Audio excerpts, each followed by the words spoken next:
and 28 cents divided by what we started with, 8762.49, and that gave us essentially.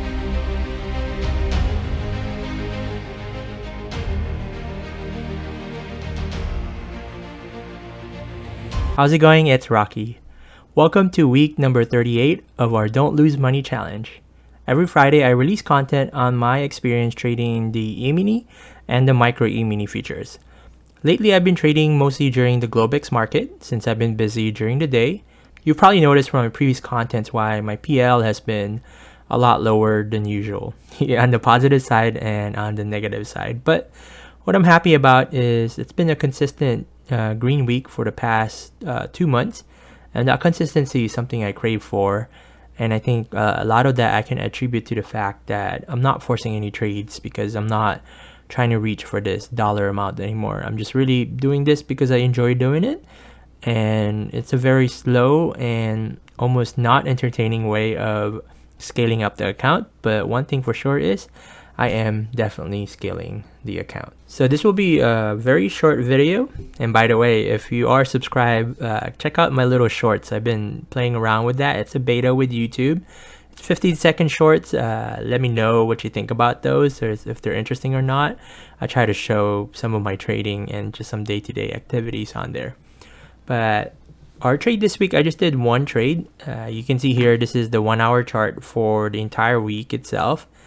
And there's a reason why I just did one and I was done. I actually was very, very lucky this week. And if you were following the market, it was kind of a super volatile market, and you added the FOMC, and it's just one of those weeks that are rare. And the reason I say that is in this one trade I had, the Dow was already down 300 points in the evening, so around 9 p.m. Sunday, and that's why I opened 4 contracts here.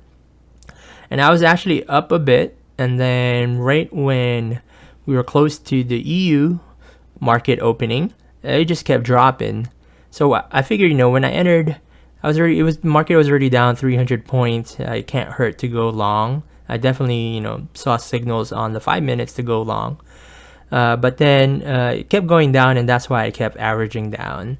And what was so interesting about this is, the market was already down 300 when I entered, and then the next morning when it finally opened, it got down to about 33,499 or so, or less than that actually, 33,481.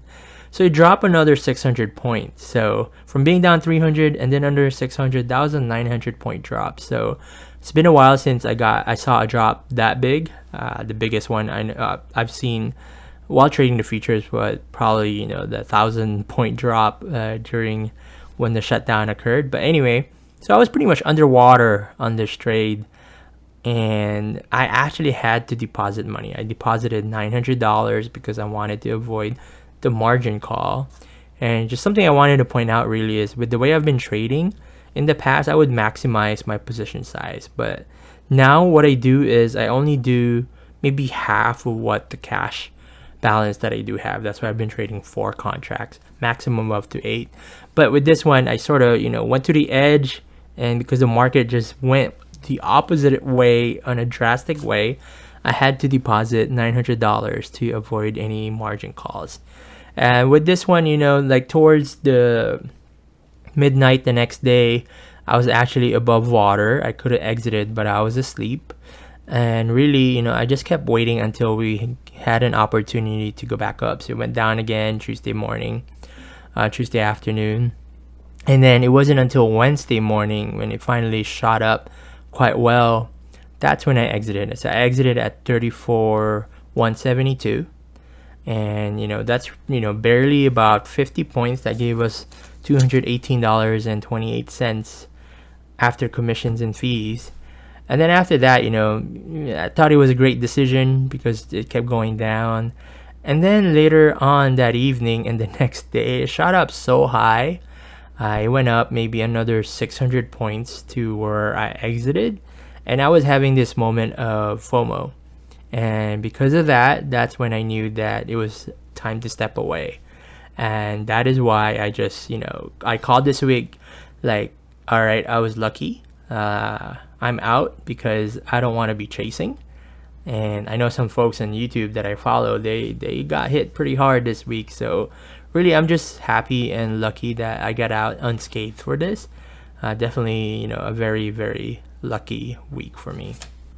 So here is our account statement from Sunday, September 19th to today, Friday, September 24th.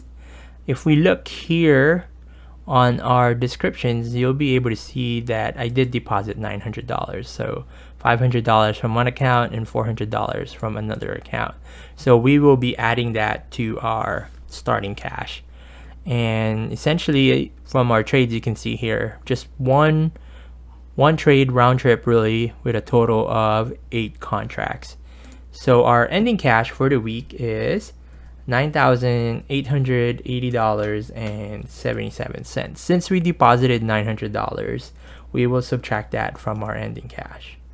And then our starting cash was $8,762.49. And that's how we came up with our total this week of $218.28. Definitely not a livable wage. 9 to 5, 40 hour, that's essentially $5.45 an hour. But the metric that I really like to, and my goal is really to earn about 10% every week, which is quite significant, I would say, is, let's do that right here, $218.28 divided by what we started with, 8,762.49, and that gave us essentially a percentage of 2.49 this week. Not a great amount, but hey, if you look at your savings account, high yield savings account, maybe even your CD or anything fixed income, I say this is still a lot better than that. But anyway, short and sweet this week. Hope you enjoyed my content. Please do check out my YouTube shorts. There's a playlist there on the shorts, and hopefully you enjoyed that or learned something. But if not, hopefully you give me another chance, and I'll see you on the next content. All right, have a good one.